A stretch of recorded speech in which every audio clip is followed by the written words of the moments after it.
Fast forward to the end of the year, and instead of sitting there thinking, I wish I'd done that better, imagine if you felt like you'd smashed it. Today, I'm going to give you some really simple yet powerful actions that you can take with your finances this year to make sure that 2026 is the best financial year of your life. I'll look at the pillars of finance with you: spending, earnings, taxation, investing, and retirement. And this video will give you really high-value, actionable steps that you can put into place immediately to improve how much you earn, how much you save, how good your retirement will be, and how good you feel about money and yourself. To accompany this video is a Google Doc that links everything you need in one place, so anytime I mention a link or a resource or further steps, they'll be there. Right, let's crack on, shall we? If you want to understand a person, I mean really understand them, get them to show you their bank statements. So I've got 12 months of mine right here. And if you asked me to tell you who I am, I would probably say something like, I'm disciplined with fitness, that I eat well, and that I spend most of my money doing things with my son. But my bank statements, they tell a pretty different story. They show I went to Greg's 45 times last year. Right here on Valentine's Day, I went twice. I've got a missus. Where's your man at, Jess? Turns out he's out at some random petrol station engaging in a sordid love affair with his perverse passion for puff pastry. Greg's isn't even that good. Your bank statements are where the perception you hold of yourself meets the cold, hard reality of the truth.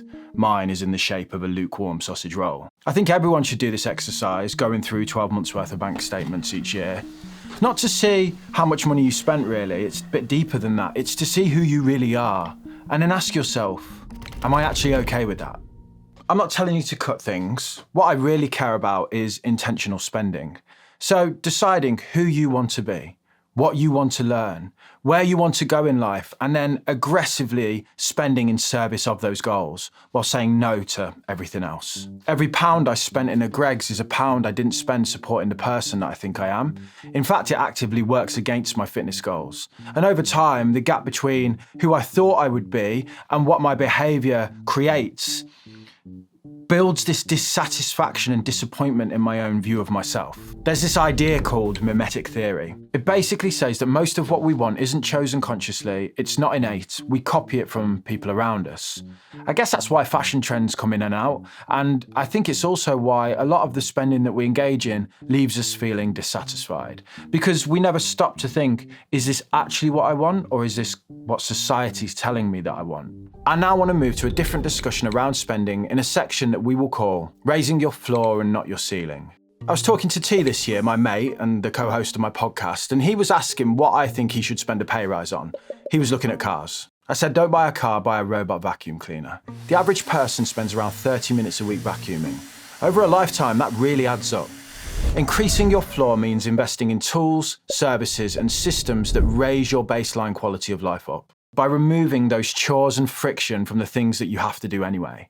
When we get extra money, I think the temptation is often to raise the ceiling, a luxury item, a treat, something fancy. Raising the floor is much less glamorous, but it's more satisfying. It just makes my everyday life easier. Every time I turn that vacuum on, I sit there and go, oh, I don't have to vacuum for 30 minutes now. I then watch the vacuum for 30 minutes in awe. Just follow the thing around the house and I'm like, the marvels of technology. If you struggle to justify this type of spending, just work out what you earn an hour from work and then go, well, with that in mind, my hourly wage and how long this will take to pay it back, is that worth it? Is that worth me saving that time? Look, spending is a funny thing, right, to give advice on. I think most of the discussion around spending online just makes people feel crap about themselves. Whereas I think spending the money that you've earned, the whole point of going to work, should be a positive experience. The word budget comes from the French word for small leather bag. Bugatti? Baguette? Bougette? Your budget is that small leather bag. You can put whatever you want in it, you just can't put everything in it. So decide what matters, write it down, and then pursue it with the ruthless conviction of someone who knows exactly what they're chasing to put in their little Bugatti. If you've been ruthless about what goes in yours, if you've cut everything and it still isn't enough, well then maybe the answer isn't a smaller life. Maybe the answer is a bigger bag. In 2022, YouGov surveyed over 16,000 adults to see who actually asks for pay rises. The results were pretty predictable. Only 40% of people ever asked, 46% of men, and just 33% of women. Of the ones that did ask, 65% said they got a pay rise.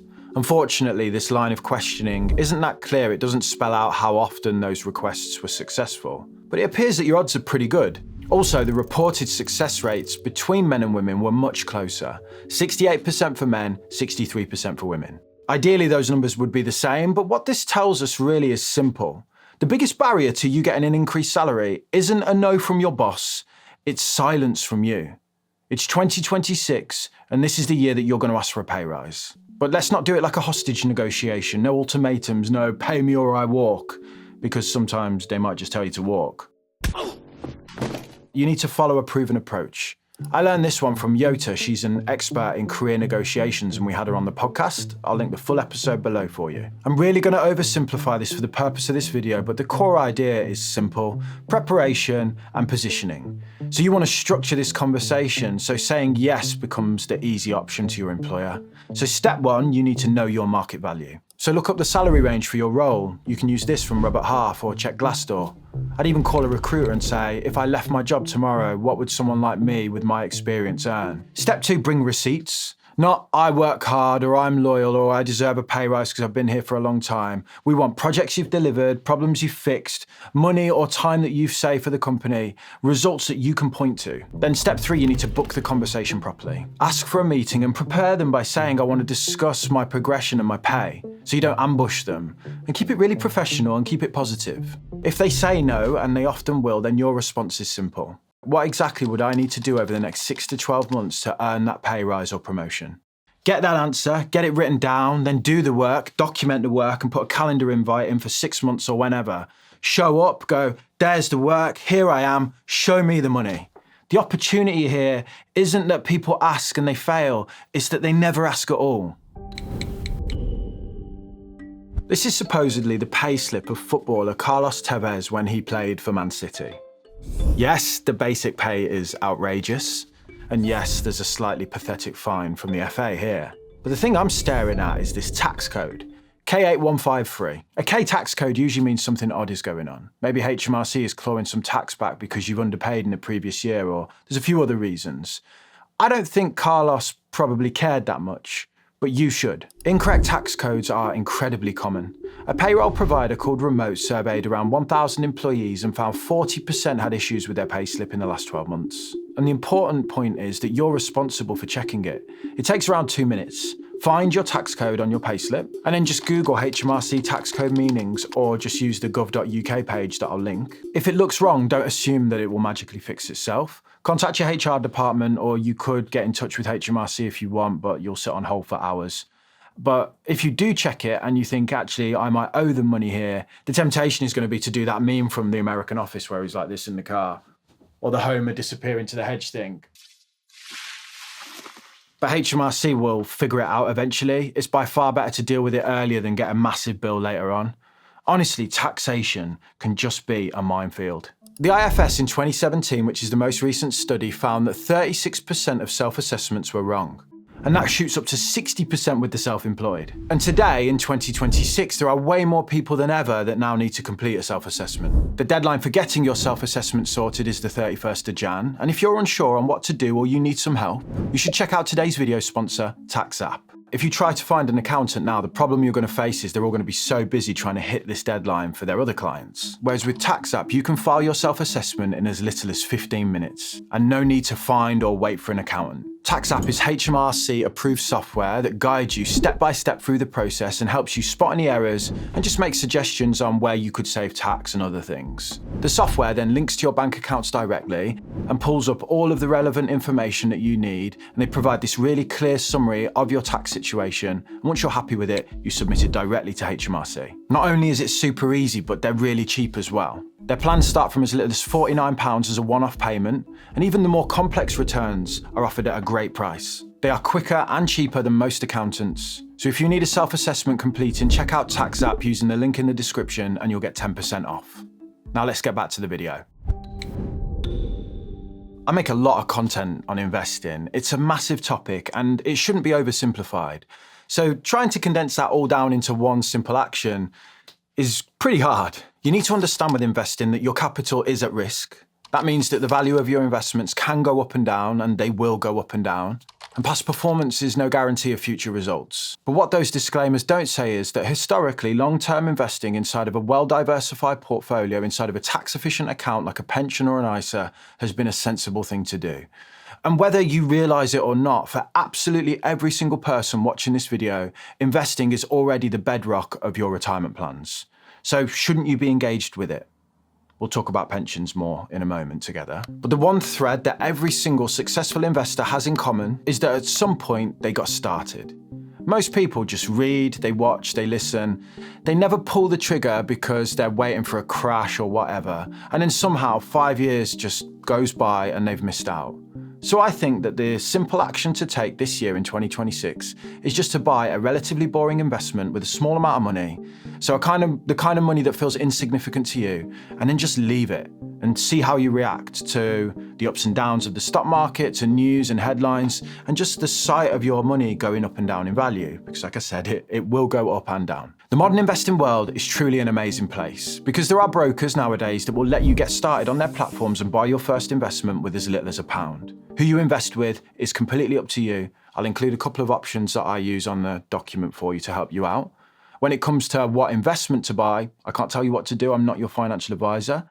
But the broadest form of investing, in my opinion, is just buying the whole global stock market. These are the funds that I currently buy at the minute across my different accounts, inside of my pension, my ISA, and my business investing account. But again, you make your own choice, but just try and ease up on yourself a bit and take the pressure off. Because what I'm proposing here isn't about getting a massive return. It's not about picking an investment that you're going to hold for the rest of your life and getting it all right on day one. It's just about crossing that line from being a spectator to an owner. Because the moment that you do that and that you buy and invest in anything, you stop being someone who's thinking about investing and you become someone who actually invests. You will then learn on this journey. You are going to make mistakes. You will likely buy different things in 10 years than what you do today. And all of that is okay. Because taking the action and just getting started with a tiny amount, I believe, is the biggest step to you actually learning how to do everything in this whole space of investing. In the same way that the best way to learn to run is to just go outside and hit the tarmac. The worst case scenario here is that you might lose that tiny bit of money that you put in. And the best case scenario is it might just change your life. And it might just show you that you're actually someone who can do this investing thing. Your pension is likely going to be the most valuable thing that you ever owned. So let's get that thing cranking in 2026, shall we? First of all, just log in and look at the fund that you're invested in. Chances are it's the default fund. Default funds are designed to meet the needs of millions of people all at once. They're basically Goldilocks funds. So they're built for a broad population of people who typically aren't engaged with their pensions, which usually means that they lean to be more cautious. Now, I'm not saying that you should roll the dice with your pension. I'm just saying you should ask yourself a pretty simple question. Is this fund actually right for me and my investing timeline? If you're 25 and your pension is treating you like you're 58, that's not really ideal. There was a study that actually looked at default pension funds and found that the average person in their sample ended up around £180,000 better off at retirement by choosing a fund more aligned with their risk profile. Now, there is counter research to this from the People's Pension, who is a pension provider. And they argue that people who switch funds risk being worse off potentially by hundreds of thousands of pounds. Because investors might chase returns, they might panic if things go wrong, and they might make poor investing decisions. And honestly, given what we know about investor behaviour, that risk is a very real one. But that shouldn't stop you from at least knowing where your money is.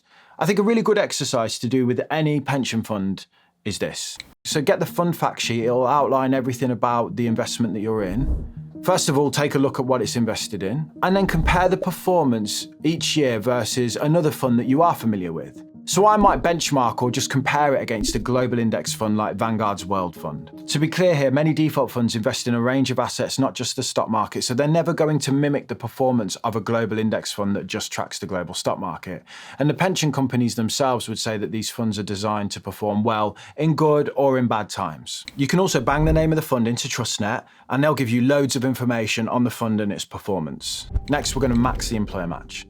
This is the closest thing you get to a guaranteed return in this world. If your employer matches up to a certain percentage and you're contributing less than that, you're turning down free money. So if you can afford it, and I know not everyone can, so I want to be sensitive to that, but if you can, in my opinion, you should be maxing that employer match contribution. And I think this should come ahead of any other savings in your life because it's so tax efficient and there's nowhere else that you can put money into something and someone doubles it for you. Just ask your HR department, what's the maximum you guys match and am I at that level? And then work out, can you afford this? While you're there, ask them another question as well. How is my pension money paid into the pension?